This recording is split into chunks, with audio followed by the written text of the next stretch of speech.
दोस्तों इस वीडियो में हम बात करने वाले हैं एक बहुत ही इंटरेस्टिंग फैक्ट से रिलेटेड। जी हाँ दोस्तों, कुछ इंटरेस्टिंग ट्रिक्स हैं, टिप्स हैं जो मैं आप लोगों को यहाँ पे सिखा रहा हूँ। बेसिकली स्टॉक मार्केट में इन चीज़ों को सिखाने की फ़ीस ली जाती है, बट मैं आपको बिल्कुल फ्री में यहाँ पे प्रोवाइड करा रहा हूँ। तो दोस्तों स्टॉक मार्केट में कुछ ऐसी बातें होती हैं जिनका डायरेक्टली और इनडायरेक्टली रिलेशन होता है, तो वह रिलेशन आप लोगों को समझना चाहिए। तो मैं आपको वह रिलेशन समझाऊं, बट उसके पहले यदि आप लोग बाज़ार में ट्रेड या निवेश करते हैं और अभी भी फुल टाइम ब्रोकर सर्विस के नाम पे अपना हज़ारों रुपए बर्बाद कर रहे हैं, तो दोस्तों आप बदलिए और देश के सबसे अच्छे ब्रोकर जीरोधा के साथ जुड़िए, जहाँ पे आपका ब्रोकरेज कुछ भी नहीं लगता। ब्रोकरेज लगता है तो सिर्फ 20 रुपये, वह भी इंट्राडे ट्रेड में। तो दोस्तों हम बात करते हैं, कुछ कमोडिटी होती हैं जैसे गोल्ड। आप सभी को पता है कि गोल्ड के प्राइस में उतार चढ़ाव हम लोगों को हमेशा देखने को मिलता है, और आप यहाँ गोल्ड का प्राइस देख सकते हैं। अभी 49,230 रुपये के लगभग ये हमें चलता हुआ दिखाई दे रहा है, और आप इसका ग्राफ भी देख सकते हैं कि लगातार गोल्ड के ग्राफ में उतार चढ़ाव लगा ही रहता है। दोस्तों सिमिलरली ऐसे ही कुछ स्टॉक्स होते हैं जिनका गोल्ड प्राइस में बदलाव होने के कारण चेंजेस देखने को मिलते हैं, और ऐसी बहुत सारी कमोडिटीज़ हैं और ऐसे बहुत सारी चीज़ें हैं जो कि मैं इस वीडियो में कवर करने वाला हूं। तो एग्जाम्पल नंबर 1 पे आपको ले चलूं तो वह है गोल्ड से रिलेटेड। जी हाँ दोस्तों, अभी हम गोल्ड का प्राइस देखें तो लगभग हमें 49,230 रुपये पे दिखाई दे रहा है। दोस्तों जब जब इक्विटी में डर नज़र आता है, इंडियन मार्केट ही नहीं इंटर वर्ल्ड में भी, वहाँ पर जो पैसा निकाला जाता है वह गोल्ड में निवेश किया जाता है, क्योंकि गोल्ड को बहुत ही सॉलिड इन्वेस्टमेंट टूल जाना जाता है।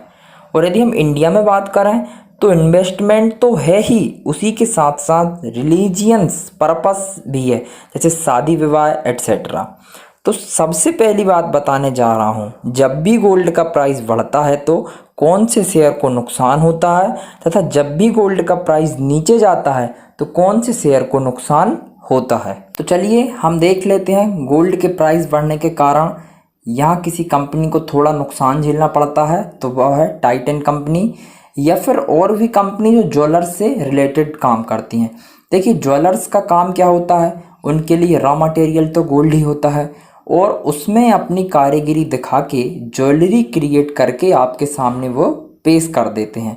तो इसलिए जो कच्चा माल है वह इनके लिए गोल्ड ही है, और इसलिए यह कंपनी हमें थोड़ी नीचे जाते दिखाई दे रही है यदि हम इसका 6 महीने का चार्ट पैटर्न देखें तो। बट ऐसा नहीं है कि गोल्ड का प्राइस बढ़ गया तो कंपनी बर्बाद हो गई, ऐसा कभी नहीं होता। बट हाँ, जो उछाल हमें गोल्ड के प्राइस में देखने मिली है उसके कारण टाइटन कंपनी यहाँ हमें थोड़ा सा प्रेशर में दिखाई दे रही है। और बेसिकली टाइटन कंपनी के फंडामेंटल बहुत ज़्यादा स्ट्रॉन्ग है। इसका हम जो हाई देखें वह 1200 से 1300 के रुपए के लगभग हमें देखने को मिला है, और आज भी हम इसे देखें तो लगभग हमें ये 970 रुपये के ऊपर हमें ट्रेड करते हुए दिखाई दे रही है। तो जैसा मैंने आपसे कहा कि गोल्ड का प्राइस बढ़ जाता है तो टाइटन कंपनी को थोड़ा बहुत नुकसान देखने को हमें मिलता है, उसी के साथ कुछ कंपनियों को फ़ायदा भी मिलता है। तो वह कंपनी मैं आपको दिखाऊं तो वह है मुथूट फाइनेंस। जी हाँ दोस्तों, गोल्ड और इस कंपनी का तो रिश्ता बिल्कुल डायरेक्टली प्रोपोर्शनल है, और ऐसा क्यों वह भी आप विकिपीडिया पे पढ़ सकते हैं। वहाँ पर स्पष्ट लिखा है, it is known as the largest gold financing company in the world. दोस्तों यह इंडिया ही नहीं पूरे विश्व की सबसे बड़ी गोल्ड फाइनेंस कंपनी है। तो दोस्तों जितना गोल्ड का प्राइस बढ़ेगा यह कंपनी उतना ही बढ़ेगी। और आप देख सकते हैं तो आज तो मुथूट फाइनेंस का शेयर के गजब का ट्रेड करता हुआ हमें दिखाई दे रहा है, लगभग 19% ऊपर हमें यह दिखाई दे रहा है, और 1185 रुपये पर यह ट्रेड कर रहा है। इसलिए आप देख सकते हैं दोस्तों, जो मुथूट फाइनेंस कंपनी का आप चार्ट देखें तो इस चार्ट में हमें एक बहुत शानदार रैली देखने को मिल रही है। तो ऐसी ही कमोडिटी होती हैं, वह बिगिनर्स को समझ में नहीं आती कि गोल्ड के प्राइस बढ़ने से या घटने से किसे फ़ायदा होगा और किसे नुकसान होगा। तो इस वीडियो में ये सब चीज़ें मैं उन बिगिनर्स के लिए स्पेशली मैंने बनाई है यह वीडियो, ताकि वह इस वीडियो को देख के निवेश कर सकें। तो आगे हम अगली कमोडिटी पे आ जाते हैं जिसका नाम है क्रूड ऑयल।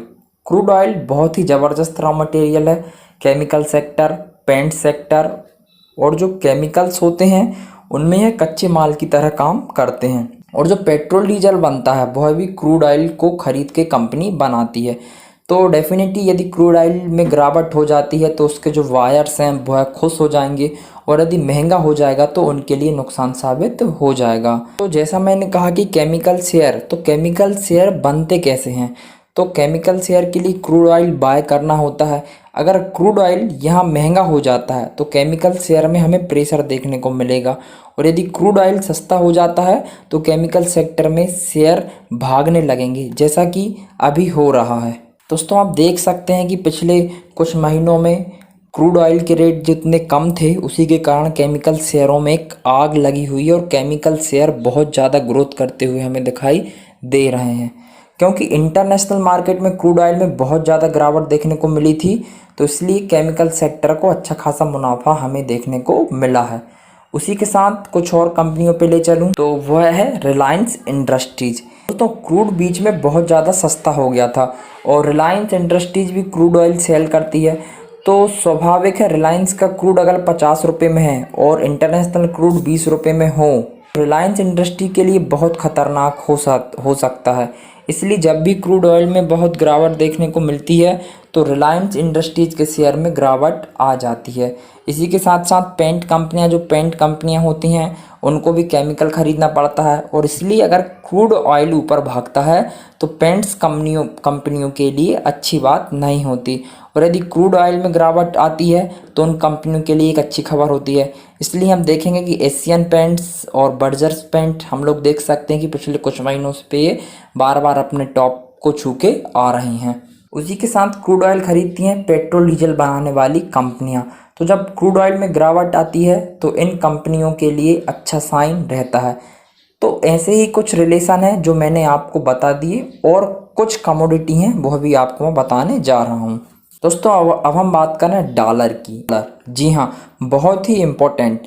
हम देखते रहते हैं कि कभी डॉलर महंगा होता रहता है, कभी डॉलर सस्ता होता रहता है। तो हम इंडियन हैं तो इंडियन रुपीस से तो हम कंपेयर करेंगे ही। तो किस किस को फ़ायदा होता होगा और किस किस को नुकसान होता होगा जब डॉलर के प्राइस ऊपर जाते होंगे या डॉलर के प्राइस नीचे जाते होंगे। तो दोस्तों हम देखते हैं कि यहाँ पर हम देखें तो आईटी सेक्टर, जब भी डॉलर महंगा हो जाता है तो आईटी सेक्टर को हमेशा फ़ायदा रहता है, क्योंकि उनको जो पेमेंट्स होती है वह डॉलर में होती है। उसी के साथ आप फार्मा कंपनी देखें, फार्मा कंपनियों के लिए भी डॉलर महंगा होने पर उनके लिए एक अच्छा साइन रहता है। इन दोनों कंपनियों आईटी सेक्टर और फार्मा सेक्टर को डॉलर के महंगे होने से इनके चेहरे पे मुस्कान हमें देखने को मिलती है। उसी के साथ यदि हम बात करें कि डॉलर महंगा हो जाता है तो मेटल सेक्टर को नुकसान देखने को मिलता है, क्योंकि हम मेटल को इंपोर्ट बहुत ज़्यादा करते हैं। और आप देखोगे तो डॉलर से यदि इंडियन रुपी को कंपेयर करोगे तो डॉलर ही हमेशा महंगा नज़र आता है।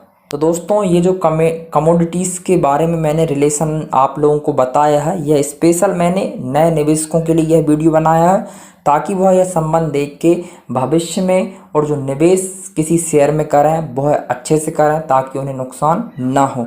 Thank you for watching this video. यदि आपको हमारा वीडियो पसंद आया तो लाइक करें, शेयर करें, कमेंट करें। दोस्तों यदि आप लोग बाजार में ट्रेडिंग या निवेश करते हैं और अभी भी ब्रोकरेज के नाम पर अपनी हजारों रुपए बर्बाद कर रहे हैं तो अब बदलिए और देश के सबसे अच्छे, बड़े और सबसे भरोसेमंद ब्रोकर जिरोधा के साथ जुड़िए, जहां पर आपका ब्रोकरेज कुछ भी नहीं लगेगा। ब्रोकरेज लगेगा तो सिर्फ इंट्राडे ट्रेड में, वह भी सिर्फ 20 रुपए। तो दोस्तों अकाउंट ओपनिंग की लिंक डिस्क्रिप्शन में है, जाइए और लिंक पर क्लिक करके जिरोधा में अपना अकाउंट ओपन कराएं।